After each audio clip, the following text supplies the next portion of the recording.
Good morning, everyone. Today we're gonna do the high wind watch. Here we go. The National Weather Service in South Central Mountain has issued a high wind watch for Ruidoso County in North Carolina until 7 p.m. At midnight, wind has power lines. Power outage has unexpected. Take cover now. Move to the basement or the entire room on the lowest level of sturdy building.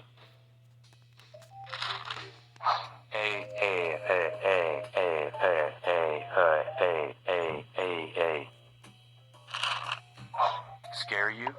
Huh? Yeah. Well, that's the end. Thanks for watching for this video.